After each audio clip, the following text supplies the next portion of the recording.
Good morning, students. Today I am going to continue your lesson, the necklace, by Gayatri Maupassant. And up till now, it has been happened in this story कि mister लॉयजल ने Matilda को 400 Franks, जो कि अपनी gun खरीदने के लिए उसने सेविंग की हुई थी, वो प्रेटी ड्रेस खरीदने के लिए, सुंदर सी ड्रेस खरीदने के लिए मैटिल्डा को दे दी. The day of the party approached, and Madame Loisel seemed sad.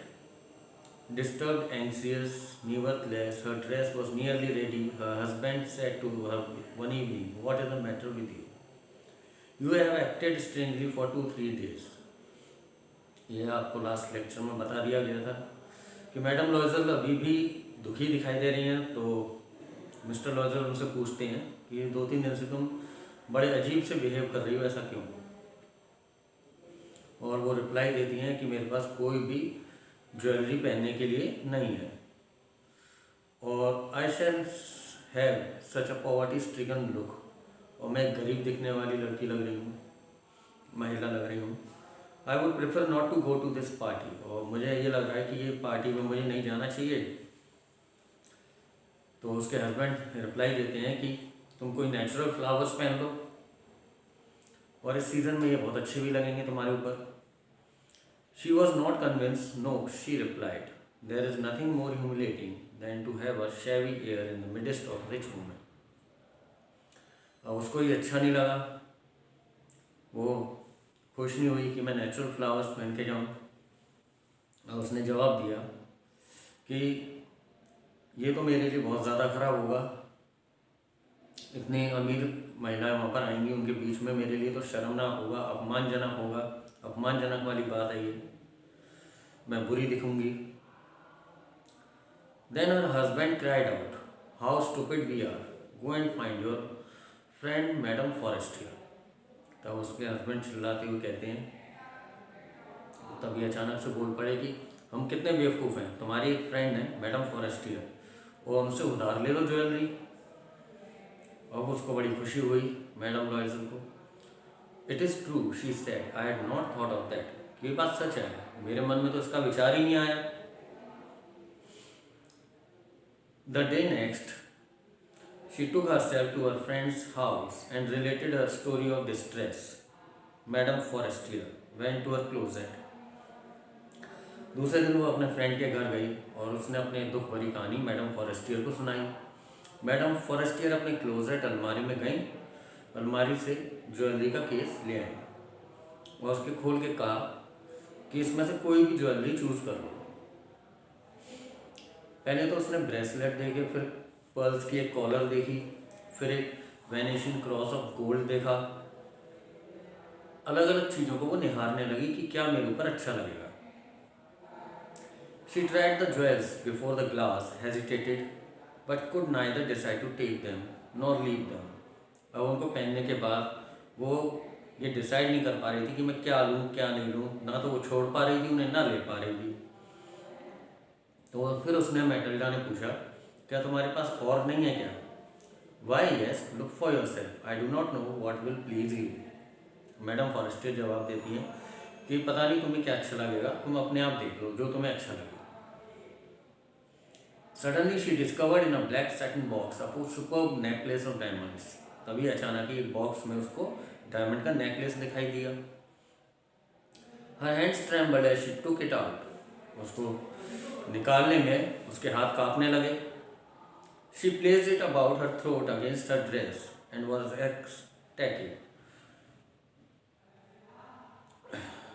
Then she asked in a hesitating voice, full of anxiety, "Could you lend me this? Only this?" Matilda madam Forestier से पूछती हैं, क्या तुम मुझे diamond necklace दे सकती हो? Why yes, certainly. She fell upon the neck of a friend, embraced her with passion. तो वो कहती है मैटिल्डा से, मैडम फॉरेस्टियर कि हाँ क्यों नहीं, तुम ले सकती हो. और वो इतने खुश हो जाती है कि प्यार से उसको गले लगा लेती है Matilda. Then went away with her treasure. और वो अपने उस खजाने को लेकर वापस आ जाती है. फिर पार्टी का दिन आया. मैडम लॉयजल को बहुत सफलता मिली पार्टी में, बहुत खुश रही वो. She was the prettiest of elegant gracious, smiling and full of Joy. वो वहाँ पर सबसे ज़्यादा सुंदर दिखने वाली महिला थी और सबसे ज़्यादा इंजॉय करने वाली महिला। All the man noticed her, asked her name. सभी पुरुषों ने उसको नोटिस किया और फिर उसका नाम पूछा। And wanted to be presented. She danced with enthusiasm, intoxicated with pleasure, thinking of nothing but all this admiration, this victory so complete and sweet to her heart. बहुत अच्छे से उसने डांस किया, इंटॉक्सिकेटेड विथ प्लेजर, बहुत ज़्यादा खुश रही, thinking of nothing, कुछ भी नहीं सोच रही थी, बट ऑल दिस एडमायरेशन, सब किस लिए, क्योंकि वो एडमायर्ड हो रही थी, उनको सभी के सभी उसे देखकर आकर्षित हो रहे थे। और उनकी ये जो विक्ट्री थी, जो जीत थी, वो बहुत बड़ी विक्ट्री रही उनके लिए। She went home towards 4 o'clock in the morning. Her husband had been half asleep in one of the little salons since midnight, with 3 other gentlemen whose wives were enjoying themselves very much. फिर इतना enjoy किया कि उसे time का भी नहीं पता चला कि सुबह के 4 बज गए। उसके हस्बैंड हाफ अस्लीप थे, जो कि एक आधी रात तक के कोने में पड़े रहे, सोते रहे। 3 और जेंटलमैन थे उनके साथ, जिनकी वाइफ्स जो थी वो पार्टी में एंजॉय कर रही थी। He threw around her shoulders the modest wraps they had carried, whose poverty clashed with the elegance of the ball costume. She wished to hurry away in order not to be noticed by the other women who was wrapping themselves in rich furs. अब उसके जो husband थे उन्होंने क्या किया कि अपना coat उतार कर मैटिल्डा को पहना दिया, क्योंकि ठंड का टाइम था। लॉइजर डिटेन्ड हर, मैडम लॉइजर ने उसके लिए मना कर दिया। Wait, said he, I am going to call a cab. फिर वो कैब को बुलाने के लिए चले गए, गाड़ी को, जिससे कि घर जा सके। But she would not listen and descended the steps rapidly. उन्होंने, मैडम लॉइजर ने नहीं सुना और वो जल्दी जल्दी चलने लगे। When they were in the street they found no carriage. सड़क पर आने पर उनको कोई कैरेज नहीं मिला। And they began to seek for one, hailing the coachman whom they saw at a distance. तभी एक कोच दिखाई दिया उनको कुछ दूरी पर। They walked along toward the river, hopeless and shivering. Finally, they found one of those old carriages that one sees in Paris after nightfall. उन्हें finally एक कैरेज, पुरानी कैरेज मिली, जो कि उनको पेरिस में आधी रात के बाद कभी कभार मिल जाया करती थी। ऐसी कैरेज मिली पुरानी। It took them as far as their door, and they went wearily up to their apartment. It was all over for her. अब इस तरीके से वो कैरेज में बैठकर घर पहुंच गए। And on his part, he remembered that he would have to be at the office by 10 o'clock. और उसे तो इतना ही आता कि 10 बजे तक मुझे ऑफिस में पहुंचना है। She removed the wraps from her shoulders before the glass for a final view of herself in her glory. अब वो इतनी ज़्यादा खुश हो रही थी कि वो फिर से शीशे के सामने अपनी शक्ल को देखने के लिए गई। Suddenly she uttered a cry. Her necklace was not around her neck. और एकदम से वो चिल्लाने लगी, क्योंकि उसका नेकलेस जो था उसके गर्दन पर नहीं था। Excuse me.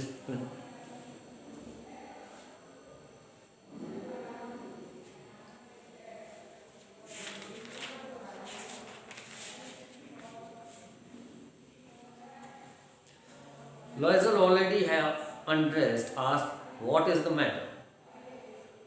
अब मिस्टर लॉयजल ने अपने कपड़े उतार लिए थे और वो पूछने लगे कि इतनी जोर से तुम चिल्ला रही हो, क्या बात है? She turned towards him excitedly. I no longer have Madame Forestier's necklace. वो एक्साइटेड होती हुई चिल्लाती है कि मेरे पास जो मैडम फॉरेस्टियर का नेकलेस मैंने उतार लिया था वो नहीं है। He arose in dismay. उसके हस्बैंड बहुत दुखी हो गए कि नेकलेस किसी का उधार लिया हुआ। How is that? It is not possible. वो कहते हैं कि ये ऐसा पॉसिबल नहीं हो सकता। And they looked in the folds of the dress, in the folds of a cloak, in the pockets, everywhere. They could not find it. अब उन दोनों ने हर जगह ढूंढने की कोशिश की, ड्रेस में, कपड़ों में, पॉकेट में, लेकिन वो नेकलेस कहीं भी नहीं मिला। He asked, "You are sure you still had it?" when we left the minister's house.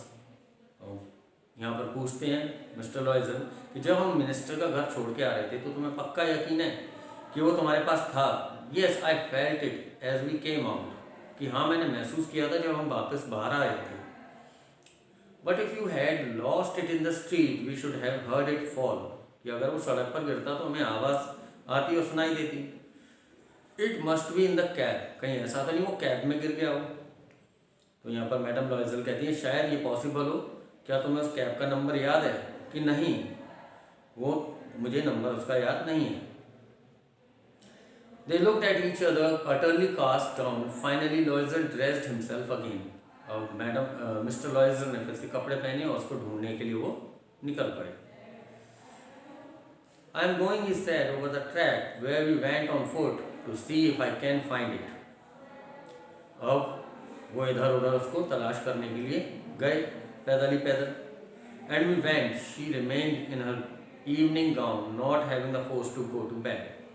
और वो अपने घर में ही रही मैडम लॉयजल. उनके अंदर इतनी हिम्मत नहीं रही कि मैं सो सकूं. नींद नहीं आ रही थी क्योंकि किसी का उधार लिया हुआ हार खो गया.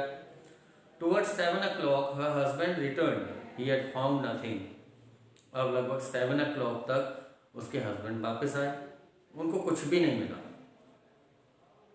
He went to the police and to the cab offices and put an advertisement in the newspapers offering a reward. तो पुलिस के पास गए, कैब ऑफिस गए, एडवर्टीजमेंट निकलवाया और रिवॉर्ड ऑफर किए. She waited all day in a state of bewilderment before this frightful disaster. और पूरे दिन उसने इस परेशानी वाले दिन को याद किया, इंतज़ार किया. लॉयजल return in the evening. Mister लॉयजल शाम को आए. उनका इंतजार कर रही थी मैडम लॉयजल. उसका चेहरा बिल्कुल पीला पड़ गया था. क्यों? क्योंकि वो हार खो गया. He had discovered nothing. उसे कुछ भी पता नहीं लगा उस हार के बारे में. He said, write to your friend that you have broken the clasp of the necklace and that you will have it repaired. That will give us time. और उसने कहा अपनी वाइफ से, मैडम लॉयजल से, कि अपनी फ्रेंड को लिख दो कि नेकलेस टूट गया है, उसको रिपेयर होने में थोड़ा टाइम लगेगा और हम उसको वापस कर देंगे. She wrote as he dictated. जैसा उन्होंने डिक्टेट किया वैसा ही उसने लिखकर मैडम फॉरेस्टियर को दे दिया. At the end of the week, they had lost all hope. अब सप्ताह पूरा निकल गया लेकिन उस हार का पता नहीं लगा और उनको भी आशा नहीं रही कि वो वापस मिलेगा. And Loisel, older by 5 years, declared, we must replace this jewel. और जो मिस्टर लॉयजल थे, जो कि 5 years बड़े थे, उन्होंने कहा कि अब तो हमें ये नेकलेस जो था ऐसा दोबारा वापस करना पड़ेगा, ऐसा हमें वापस करना पड़ेगा. In a shop of the Palace Royal, they found a chaplet of diamonds which seemed to them exactly like the one they had lost. फिर वो गए शॉप पर तो वहाँ उनको वैसे ही एक हार दिखाई दिया जिसकी जो वैल्यू थी 40,000 फ्रैंक्स थी. They could get it for 36,000 और उनको वो 36,000 में मिल सकता था. लॉयजल possessed 18,000 Franks which his father had left him. उसके फादर 18,000 फ्रैंक्स छोड़ गए थे. एक तो वो उसने इकट्ठे किए, बाकी के उसने उधार लिए. He made numerous promises, took money from usurers, interest पर पैसा लिया. The whole race of lenders. Then he went to get the new necklace. उसके बाद उस नए नेकलेस को लेकर आए. Depositing on the merchant's counter 30,000 francs. 30,000 francs, 36,000 francs जमा करके उस नेकलेस को वो लेकर आए. When Madame Loisel took back the jewels to Madame Forestier, the latter said to her in a frigid tone, "You should have returned them to me sooner, for I might have needed them." Madame Loisel जब उसको वापस करने गई नया हार, तो उन्होंने कहा कि तुम्हें ये वापस मुझे जल्दी कर देना चाहिए था और मुझे इसकी ज़रूरत पड़ सकती थी. Madame Forestier did not open the jewel box, as Madame Loisel feared she would. What would she think if she should perceive this substitution? What should she say? Would she take her for a robber? अब madam Forestier ने वो jewel box लिया और उसको ऐसे के ऐसे रख दिया. यहाँ पर मैडम लॉयजल को थोड़ा डर सा लग रहा था कि पता नहीं ये क्या कहेंगी क्या नहीं कहेंगी मुझसे। Madam लॉयजल now new the horrible life of necessity.